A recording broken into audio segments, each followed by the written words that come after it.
This is the Erasing Shame podcast, Season 3. Honest talk for healthy living, growing, and thriving. Welcome everyone to Season 3 of Erasing Shame. This is your co-host Nancy Lee, and today I'm joined by two of my friends. This is Bill Lee and Cynthia Khambounheuang. I hope I got that right, Cynthia.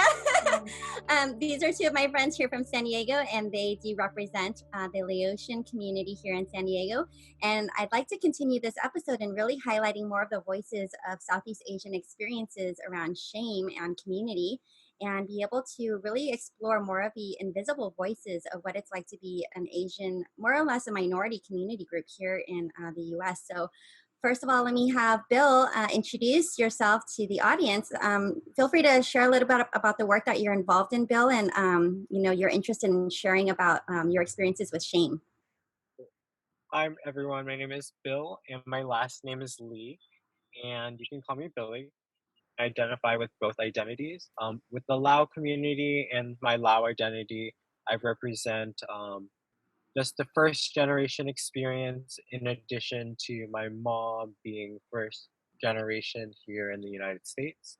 And my passion really relies in working with low income populations, first generation refugee population, and also LGBTQIA population.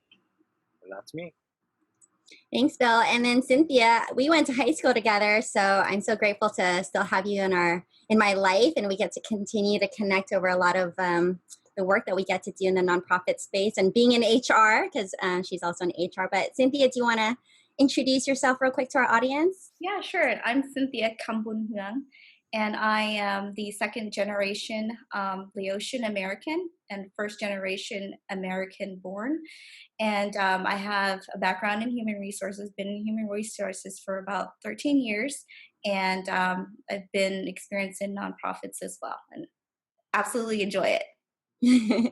Yeah, I think it's one of those things where we all can connect, the three of us, by the passions and the work and all that stuff that we get to really help represent and press into the community. So I was hoping that we can really talk and be centered around the topic of the importance of community, and especially coming from the Southeast Asian culture where communities are very tight-knit and very important into our daily life. I wanted to be able to have you guys highlight the importance of community and what community really looks like to you versus, the American experience of community. Maybe highlighting the differences of maybe the nuances of what that represents. Do you want to start us off with that first, Bill?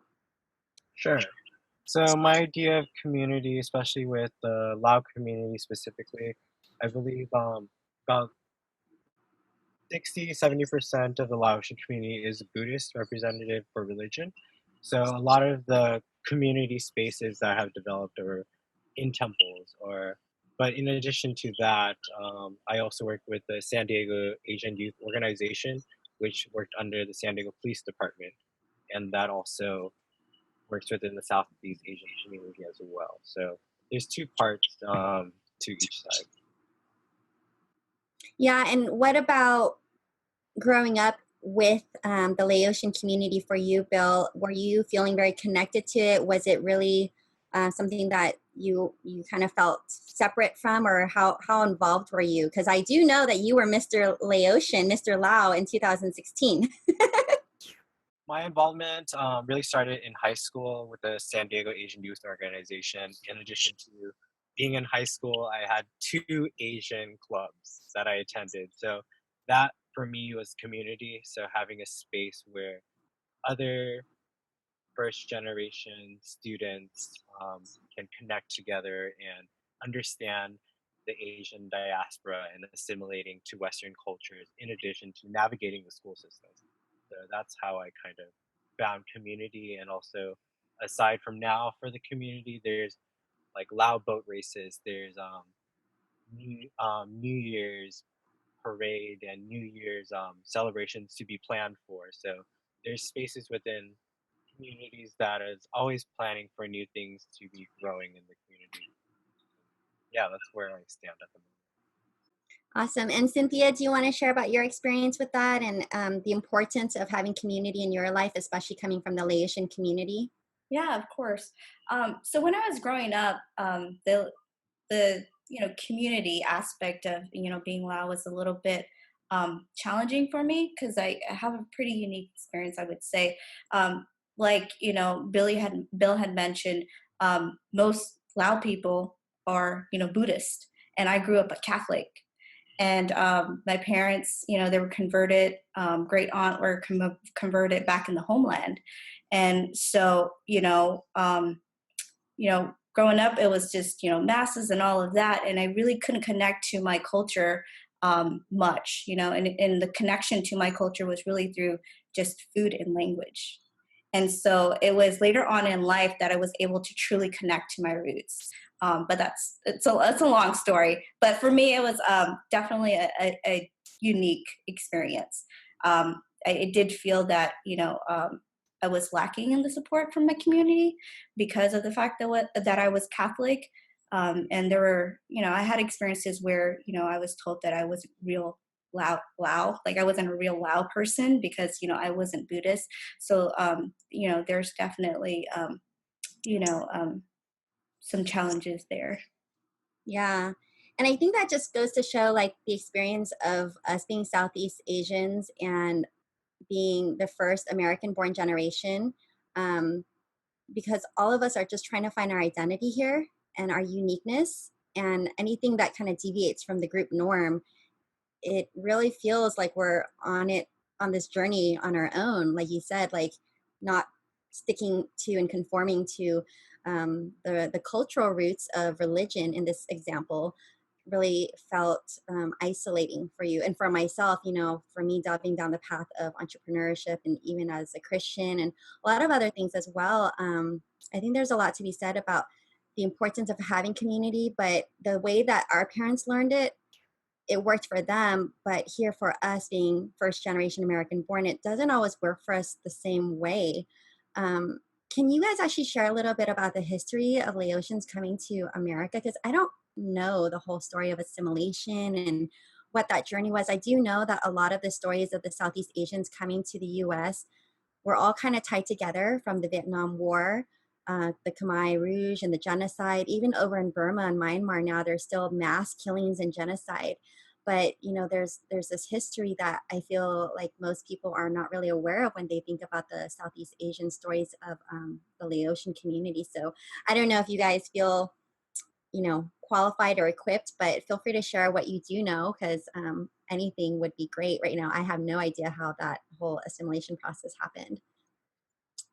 Do you want to start first, Cynthia? Yeah, I mean, I'll share what I do know. It was definitely a painful experience for our elders. And I know, a lot of, elders don't want to, talk about it. So it's, me gathering information as I've grown and just hearing stories, that people are willing to share. But from what I'm aware of, there were two sides. One side was, for westernizing, and then there was another side that was against it and wanted to stay true to the roots, and also they were in favor of communist ways. And so the two sides battled. I actually lost my grandfather to the war. He was actually a soldier within the Royal Lao Army, and then my parents fled from Laos, and ended up in a small town in Texas. And from what I know, the American government was very strategic in where they placed families, and usually they would place them in areas that they felt the families would be able to contribute to society. So for my family, we ended up in a small town in Texas, and it was around a factory, a beef processing plant. So, a lot of, Lao families ended up there. A lot of Vietnamese families ended up there. And that was their only way of a means of living, was working in these, factories. So yeah, that's pretty much, about what I know. Yeah. Bill, do you want to add anything further to that? Yeah, your Cynthia, your story about factory and line work by your parents. So my parents met in electric assemblage line work. So they were developing parts and basically factory line work, and that's the only Mhm. means to support. And it's interesting because I learned that they they deported them in areas where they would be of need of cheap low wage labor, and so factory work was their only means of financial growth. But going back to the history of what I've known is the United States has targeted Laos as like the number one bombed country in the world. In the world, um, it's known as a secret war. During the Vietnam War, the U.S. Was also bombing Laos for 9 years, and so the U.S. Air Force targeted communist forces, tying back to Cynthia's story, not story, but true life, in neighboring Laos, which holds Ho Chi Minh's corridors for supplies.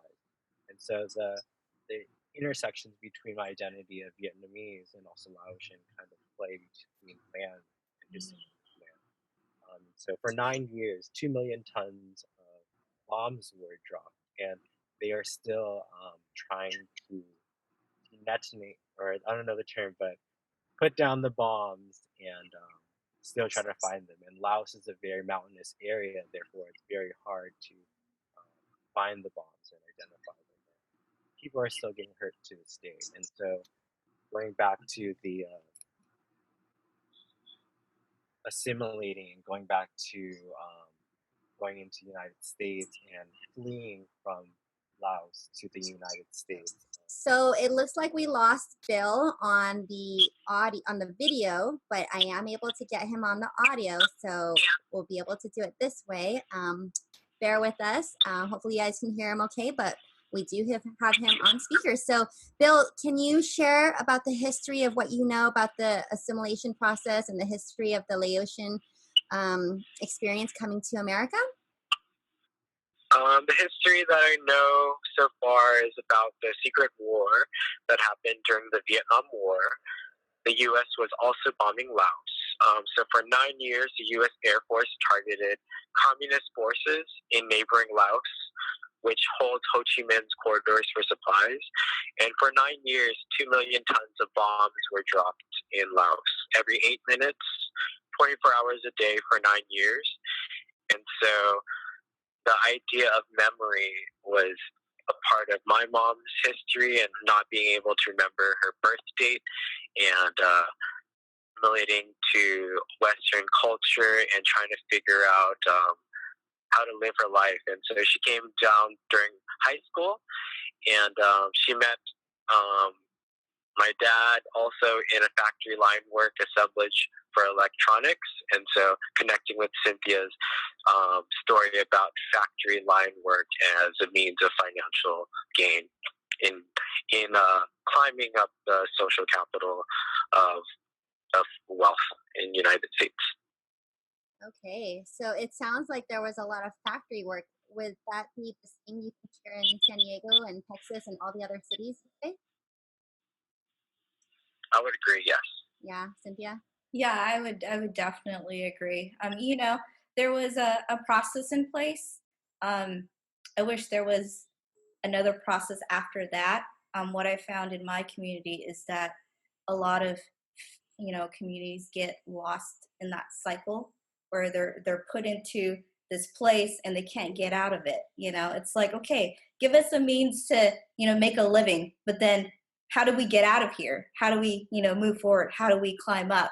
And that's what a lot of families struggled with in the small town in Texas that I grew up in. And there's still people working in those factories who are going through health conditions and getting, like, what do you call it, arthritis from holding the knives every day, and not to mention like the psychological trauma that they have to go through with having to do the work that they do. Yeah. Mm-hmm. What about Bill? What you've seen in terms of impacts with the community, with the career options that they were given, the opportunities for, or their assimilation process here in the U.S.? So my mom's experience as a Laotian woman coming in as a high schooler around high school age, she also took upon factory line work as a means of financial support for the family. And it's interesting because my dad did that as well, and that's how my parents met. And both being first refugees coming into the United States, how else is one supposed to get means of financial without even knowing the language? So I believe the industries have developed these factory line work in order to support low wage labor and getting it from transnational labor. Yeah, anything else to add, Cynthia? Yeah, and we've seen, the same thing in, the Asian communities before us, in the Chinese communities and Filipino communities, and that, it's, we do serve a purpose, and, there is a strategy behind, our, I guess you can say, our ticket into America. Yeah. And it sounds like, from what I hear, Cambodian history, Laotian history, and I don't know too much about the Hmong history, but very similar to the Vietnam War and the Vietnam experience, like it was a story of coming here as refugees because we were escaping war and genocide and communism. I don't know too much about Thai history. I don't think that that's necessarily the same case, but I think that's one thing that's important to know about a lot of the Southeast Asian experience is that, there was a lot of shame in the aspect of like, we grew up as an impoverished community.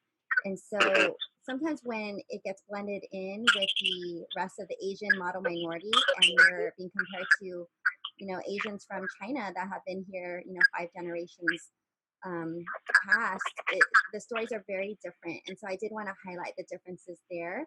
And also the importance of being able to really have that communal aspect, because I do sense that in the Laotian community, especially, very similar to the Cambodian community, that everything was very tight-knit.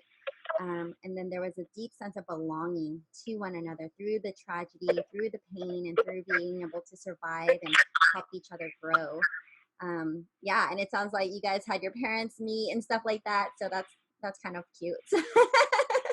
Yeah. Yeah, and so for you guys growing up, I mean, when we talk about shame and the experience of shame, I know a lot of times we didn't experience or we didn't understand how to talk about that when we were younger. At what point did you guys start feeling and identifying with this need to really branch out and start finding who you were and really start being able to, I guess you can say, be different than where you were, what you were being raised in terms of the Laotian community and values? Bill, do you want to start with that? I'll pass it on to Cynthia. Okay, Cynthia, go ahead. Okay. Well, I really started to branch out of my, way of thinking. Well, I've been through a lot in my life, and it's really hard to pinpoint exactly when, but I can tell you one thing. I can identify with shame early on when I was, younger. And, in addition to being a Catholic Laotian, I also had, a father who was a drug abuser. And so I experienced a lot of like abuse within the household, a lot of poverty. And, that also caused me to be like, very different than like most of my Laotian friends. So not only was it, me being Catholic and not fitting into like the model of what Laotian is, but also, being poor and having a father who, was struggling through trauma. So, there was a lot of shame around that. And, I didn't know that until I was a lot older. So fast forward to like, 5 years, the past 5 years, I had to go through a divorce. I lost a brother to street violence. And, that really shook me, after my brother was murdered about, 4 years ago. It really caused me to reevaluate my beliefs and, it's like, everything that I thought I believed in was like shattered into like a tiny little pieces. And then I really had to, rebuild. I had to figure out exactly, what I identified with. Who am I? What did I believe? Not what, I was born to, born out of, born into. So then I, rediscovered myself. I rediscovered my roots. I was more curious. I was asking more questions. And that's when I really, looked into, where I came from. I was asking more questions about, my roots. I was talking to my grandmother a lot more about, her experience as a refugee. I asked her a lot of questions about my grandfather, and it really helped me to reconnect with like the basics, like back to basics. It's like growing a seed and like sprouting all over again. So that was pretty much, my journey. Yeah, and just to delve into that a little earlier, Cynthia, because I know I can relate with, I think there is something that really happens when we have a deep bond with community, and relationships are integral to who we are, not just like as a part of our life, but more so even just like they're a part of us. I know your brother, and you were really close, and when that season happened, I know I was there, when your family had gone through all that, and it did really rock you. And I'm so glad that on the other side of it all, you were able to bloom and, be able to grieve in your way. What would you say in terms of the identity shifts that happened for you when that happened? Like, what was some of the things, the hard questions you had to really ask yourself? Mm-hmm. I'd have to say, I really had to reflect on who I felt I was as a person and what I truly believed in. At that time, I still believed, that there was God, and I still do, but, my vision of what God is a bit different. I would consider myself spiritual. And I know that, after I had lost my brother, I just recently got married too. So I had moved out to Chicago, found out my brother was murdered, and had to like organize the family to have his funeral, and his body was, at a different state, and we had to organize the transportation of his body, and everything seems like a nightmare, still. But I had to eventually go back to Chicago, and I really didn't have a support system there. I didn't have community. But what really, really helped me was,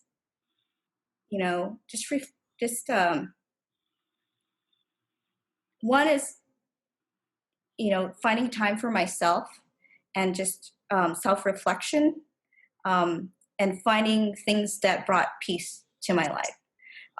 So, for some time I became a vegan, and that helped to kind of it cleared my mind. Can you believe it? I was vegan for some time, and it really like cleared my mind. I'm telling you, like I don't know what it was there. I know that I had stopped eating meat for some time because it disgusted me after my brother got murdered. So then once I started to clear my mind, then I was able to kind of, set goals for myself. Then I started to volunteer within the Chicago community, and that helped me to feel as though I was making a difference in some way, shape, or form. Because like I would look at these people on the street, and they would remind me of my brother. So I did that for some time. And then, there was this dismantling of, my marriage because of what happened. Like I fell into like deep, dark depression. And then, I had to get out of it somehow. And so, I relied on music. And that was one thing that, has always helped me to overcome a lot of things, even when I was younger. Singing at church, singing while, I was at home by myself on, with the radio. So then, I joined a musicians group within Chicago. It was like I was there during the inception, and it's called the Asian American Chicago's Musicians Group. And I swear that saved my life. Mm. Yeah, I definitely feel like everyone I've spoken to that had an outlet of creativity and singing. And even when I was a kid, my grandparents used to call me, "Hey, crazy girl," or radio, because they would say that I would just sing at the top of my lungs and I would wake up and just like, yada, yada, yada. And, it was my outlet and my joy too. And, you know, to this day, like, because I also experienced, I had a boyfriend in high school that committed suicide. And that is, part of my story. But when that happened and everyone had asked me, "Nancy, how did you get through that moment?" And it was so hard. And obviously, like, I couldn't talk about my feelings because we were never raised to do that. And I didn't really feel like I had the support of family. But what I did is I just sang. Like, I just sang everywhere I went. I would go to work. I worked at KFC as my first job, and I would sing, and I would just go home. And sometimes, like, you don't know what to sing, but you just listen to songs and it just allows you to feel what you want to feel. Yeah, so I definitely relate to like music and being able to have that as an outlet. And now, like, for me in my journey, I've also found healing and being able to write and, do something about it and serve the community in a deeper way. Yeah. Bill, do you want to chime in and share a little bit of your journey of how you started, I guess you can say, breaking free of your communal shame or the things that you've walked through and how you've been able to overcome that? Definitely. So I was grown up low income. Parents didn't speak. I learned English as a second language. My parents didn't speak English, and so I struggled in school. And so when I branched out and applied outside of my school district to a school of creative performing media arts, I found out my shame in my identity because there wasn't people like me around me. There was typically white folk around, and I was a student of color who took the school bus to school, and I was wondering why I was different. But I also found community within the school bus as well.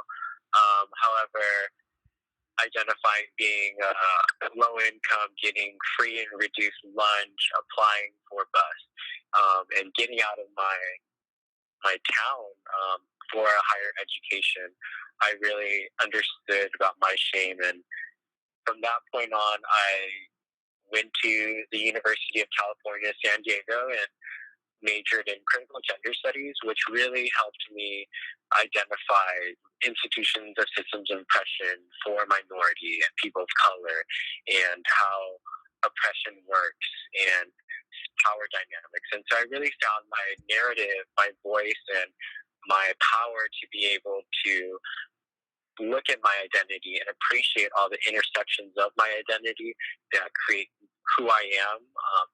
And what I always hold true is being resilient to the forces that tell you no. So I'm always taken a resilient approach to life and found my identity. And in addition to flourishing my identity, I also help others and try to find their special talent and gift in the world. And that's what really helps me go through the shame process of assimilating to Western culture and really identifying why and how and what forces are really controlling my life, while I can also self-reflect and look within internally and create my own happy little Zen zone, while also being resilient to the world that doesn't accept who I am in all parts of my identity under the lens of heteronormativity. Yeah, I think one common theme that a lot of the stories that I've seen, and for myself included, is this big desire to really give back to the community. And that is how we find our purpose, being able to serve the community and still, I guess you can say, be our own selves by doing that, but doing it for others. I think that's one big thing that really is a value of ours, being within the Southeast Asian community. Would you agree, the both of you guys there? Yeah, I would definitely agree. You know, being of service definitely helps you know, to heal. But I also found that, you know, it only goes so far. You know, I got to the point where, you know, I've read the self-help books, I've, you know, done community work, you know, I'm doing things that make me feel good, but they are not, you know, long lasting. And so it got to a point where I had to have a real conversation with myself, and really make the decision to seek, you know, professional help. And you know, there were things that I had to battle with because of the trauma that I went through, you know, dealing with, you know, violence and abuse, you know, in the household. You know, I developed anxiety, depression, and then also, you know, because of the fact that I felt that I had to be resilient and I had to fight for everything, you know, that I have. I also, um, you know, have a challenge with feeling as though I'm an imposter a lot of times. So imposter syndrome is something that, you know, I have a challenge with as well, because I was the first to graduate from high school, college, you know, and I'm in an industry where, you know, most of the time I'm in an office full of, you know, men, and they're white men, you know? So, you know, and I feel like I don't belong a lot of times. You know, I feel like I'm the one chartering the territories for the generations to come. And that's a lot of pressure. So then, you know, that's when I decided to, you know, seek help so that I can overcome the really deep rooted trauma, you know, and it's helping. And, you know, the hardest part was, you know, to make that decision. And I did it, and it's really helping me. It's doing wonders. And when you say you got help, what specifically was that? What type of help did you seek out? I found a therapist. Yeah, that you know, I've been seeing my therapist for about 3 months now, and I see my therapist once every other week, and I mean, it's doing wonders. You know, everything that comes up, and I get to, you know, discuss with my therapist, and we get to talk through, you know, the different perspective on the situation, different approaches, and you know, I decided to go and seek out the help of a therapist when I started to realize that there were patterns that I couldn't break. Mm-hmm. These patterns were so deep rooted and they were so subconscious that I didn't know where the heck they were coming from. And, you know, every time I go to an appointment and we talk through these issues that come up, I can definitely trace it back to my childhood. And, you know, it's been really helping me. And, you know, a lot of people don't really think about it, but the things that happen to them as a child are things that are affecting them as an adult. And, you know, if they don't fully process it and they don't really, you know, have a chance to, you know, figure out where, you know, the challenges are coming from, it's going to be really hard to, you know, to be successful and to move forward in life. Were you noticing some behaviors that were coming out that led you to recognize the need to get help, or what was the process of coming to that decision of like, you know what, I need help? Mm-hmm. Yeah, there were definitely patterns that I was seeing.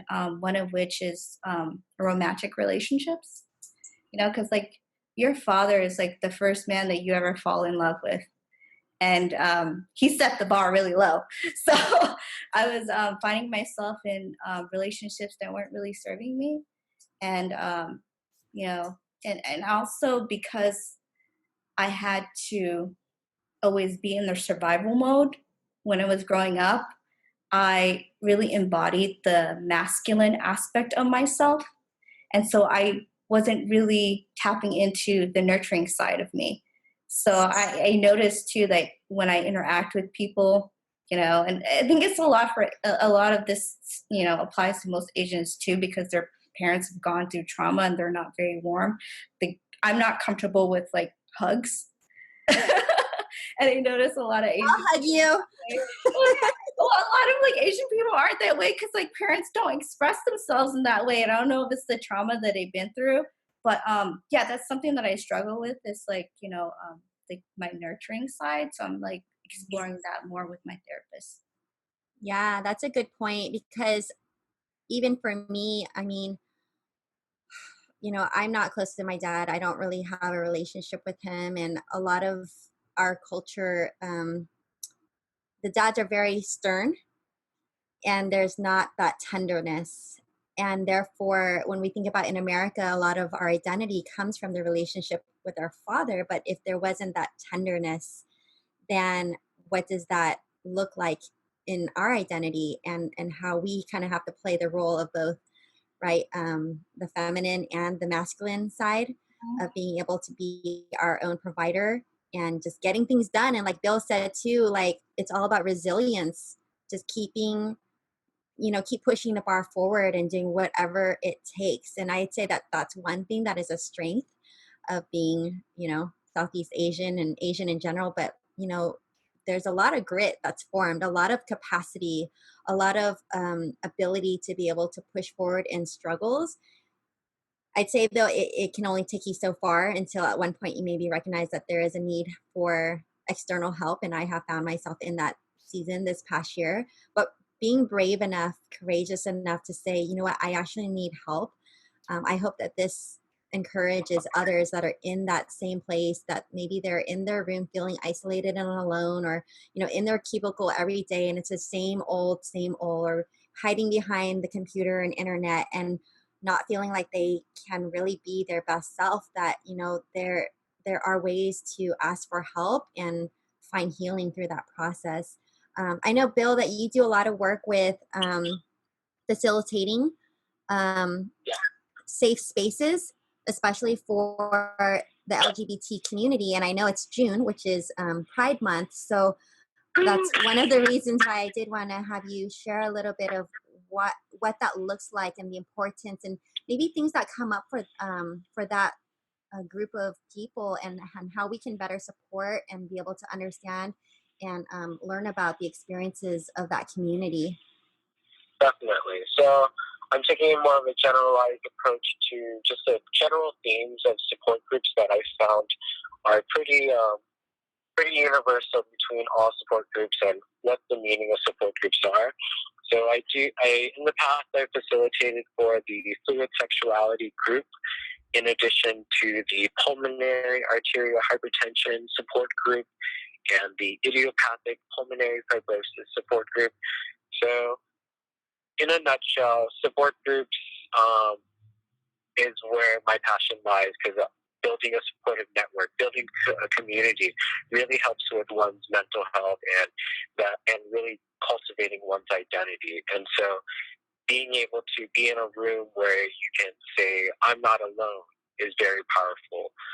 The idea of there's people like me, that look like me, that think and act and may behave the same way as I, is powerful. And being able to just voice your opinions and have someone reinforce or kind of replicate and say the same things and mirror what they say is powerful. And so the idea of having support, community, and being able to have a voice to vocalize your struggles, your the pros and cons of life, and so getting the reality of life and understanding that one is not alone, and also the most important thing is that there's support out there and resources available. Yeah, and Bill, I don't think we got to highlight it yet, but would you mind sharing with our audience a little bit of your journey of how you chose to become part of the LGBT community, and if there was any influence or impact from the Southeast Asian culture and your upbringing that caused you to choose those decisions for your life? Definitely. So I represent all the intersectional identities that I have. I don't choose one more than the other, and I choose to embrace all of them. And that's what typically people tend to struggle with, is embracing religion or embracing their identity or their sexual identity or their romantic attractions, and just saying like, yes, this is all part to me and that's okay. And so, repeat your question one more time. I apologize. Just your journey. Yeah. So my journey really, I think what stems is my journey was all about loss and confusion until I really took critical gender studies and took ethnic study classes about race and power and monsters and robots of what institutionalized systems create within Western society, and how power and institutions manipulate people and oppress people of color, and the idea of what you were talking about prior, about genocide, capitalism, colonization. Those are big words that, especially as first-generation college, or as first-generation or refugee immigrants were to come to the United States, they're first trying to learn the language. And so trying to now being able to gain a voice and gain a vernacular vocabulary to describe my feelings of oppression, my feelings of shame, and my feelings of my journey as being identified as queer and gay, in addition to being Laos and Vietnamese, in addition to being low income, in addition to living in a low-income area. And so embracing all of my identities is where I really embraced myself and got rid of my shame and got rid of, at least worked on it, at least by self-reflection and gaining that knowledge of what the power dynamics are really structuring my life and how people also see me within. So how does that how is your experience now within the Laotian community? Do you feel more or less connected because you've chosen the path that you have? You feel like yeah, that's a good story. So my story may reflect and be similar with others who have kind of been on that educational path. And so being able to go into higher education, one has to sacrifice family time. One has to sacrifice being able to spend a birthday with friends while, you have a midterm or you have something you have to grind and hustle to make money for. And so that really was kind of my journey within the Laotian community and trying to find my identity while also trying to find my history.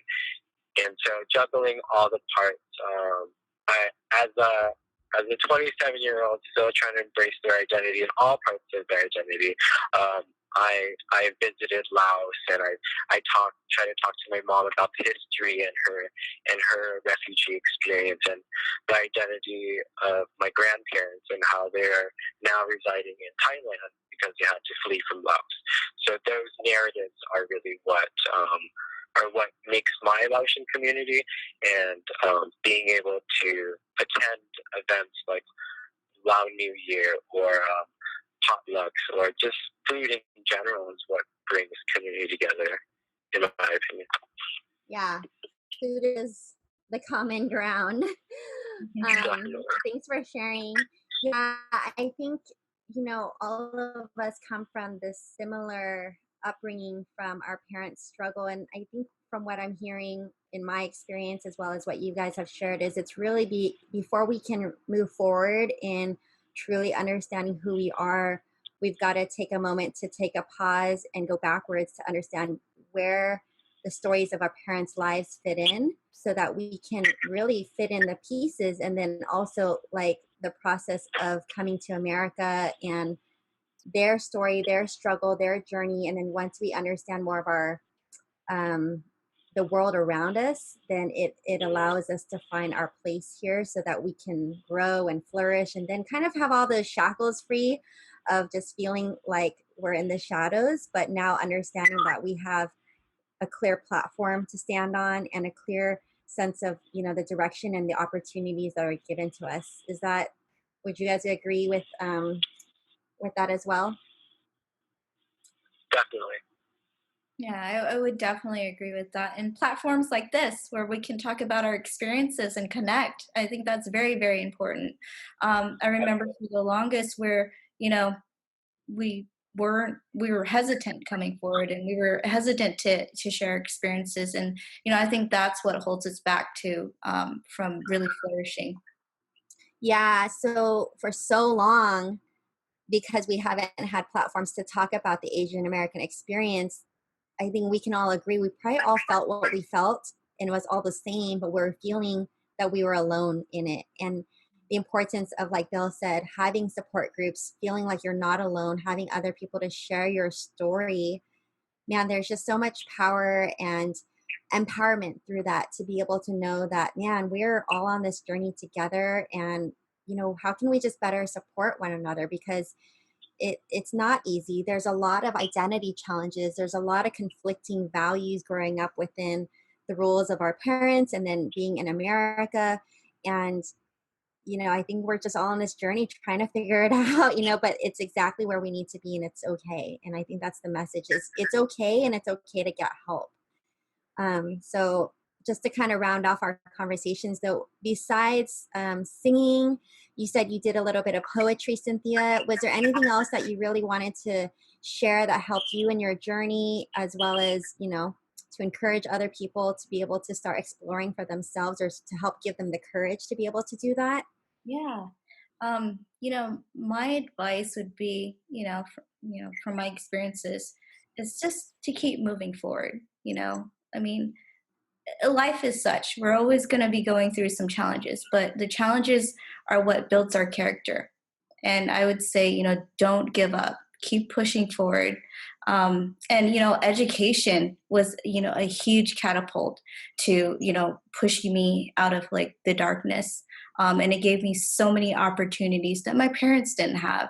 I would definitely encourage, folks to, focus and go towards education to get themselves out of, a situation where they feel like they're socially or economically disadvantaged.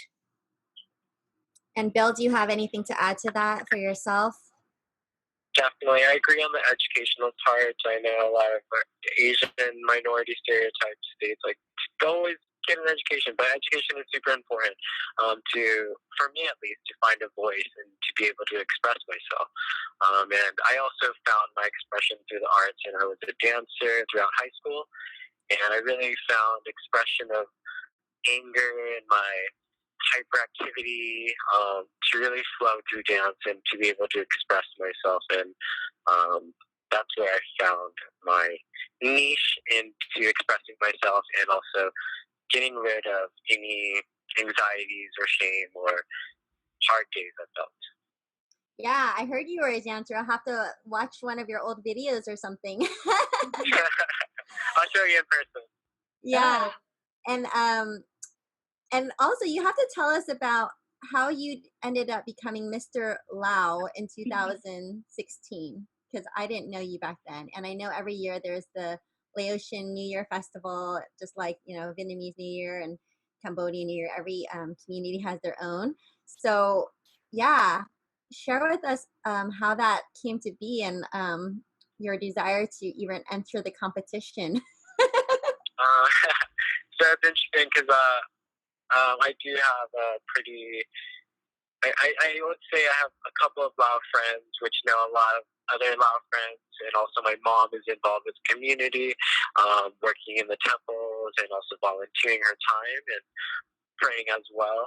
And so my involvement with the community started with friends, and so being able to connect with the San Diego Asian Youth Organization, and then also just representing Lao and resilience, and being also half Laotian and half Vietnamese, and so representing that as well. And I believe my number one answer was food, and it was kapia, and I just explained how food and the idea of culture was really cultivated around food, and I also did a pirouette while I saw food. So that gave a couple points here and there. So it was a fun time, and really good to experience being within the community. And it was kind of from my understanding, it was a merge of two Laotian organizations, and they wanted to start something new. And so they started something new, and they didn't continue, from my understanding and my knowledge. So I'm the only Mr. Lao San Diego. The only Mr. Lao San Diego in existence? Correct. Okay. Until someone proves me otherwise. You will hold the title. And I know, Cynthia, you get to perform from here every now and then at the Lao New Year as well. Is that something that you're going to continue to do? You know what? I done it once, and it was on my bucket list to perform in front of a huge crowd because I was a shower singer, but I've like blossomed and I've like performed out a bit more. But my best friend, she was able to get me a spot to sing at a Lao New Year one year. I think it was probably like 7 years ago. She was like, "Oh, we got you on the program," and she was like, "Yeah, they're gonna put you on the stage, but it's a tiny stage." And I show up, and it's like the biggest stage ever. I mean, it's probably a stage that Beyonce would sing on. It was that big, and there were like, I kid you not, like 400 people. But yeah, it was a great experience. But I don't know, maybe in the future there'll be other opportunities. Yeah, I do know that you are a good singer, so keep doing what you're doing. Thank you. Yeah, and I mean, I think the thing between us three being on this call, being on this, episode today is that there's something special about being able to do hard things together, do things that maybe you've never done before. This is your first podcast here, Cynthia and Bill as well, right? Yep. Yep. And I just encourage that, even for the audience, if there's something that you've been wanting to do and you've never been able to do it, or you've had fears holding you back, then gather your friends and be able to do it together, because it'll help propel everybody to be able to do bigger and better things for their future. And so that's why I wanted to have us three on here. I know the video didn't work out perfectly with Bill, but hopefully all the audio is catching okay. And to be able to say that, we are stronger together, and especially coming from, a communal based culture, knowing that that's really where our strength lies, in being able to support one another in the endeavors that we have and in the different things that we're pushing forward. And support is just a huge, huge aspect of the way that we live and breathe, and really be able to like embody one another as not just another individual, but like you are a part of me and I'm a part of you, and this aspect of like shame-based living is that there's an integral part of one another that's connected to each other. And so if we can find more safe spaces where those things can be honored, those things can be really celebrated, I think those are the areas that we all get to really thrive in. And so that we can find more ways to impact the world and really be our full selves and impact the world for greater things for generations to come. So yeah, I think that's going to wrap up our time though, guys. Thank you so much for being on today's episode, Cynthia and Bill. I'm going to be looking forward to seeing you the next time, Bill, because I know you're not from San Diego. You're currently where, in Huntington Beach? Yeah. Huntington Beach. And Cynthia, I know you're just around the corner, but it's always good to be able to come together for different projects and causes. And so I'll probably see you at the next one. And for the rest of the audience that's tuning in, hopefully you learned some things today about the Lao community and just Southeast Asian culture in general, and really be able to help encourage another brother or sister maybe that hasn't really had an opportunity to share their story, to really stand with them, so that they can have courage to be able to do that, and so that they can be their best self. So yeah, until then, this is Erasing Shame. We are erasing shame one story at a time. Thank you for being a part of Erasing Shame. Please rate and review on iTunes, subscribe on YouTube, and like on Facebook. Share with your friends and followers. Together, we are erasing shame one story at a time. Get all the details at erasingshame.com.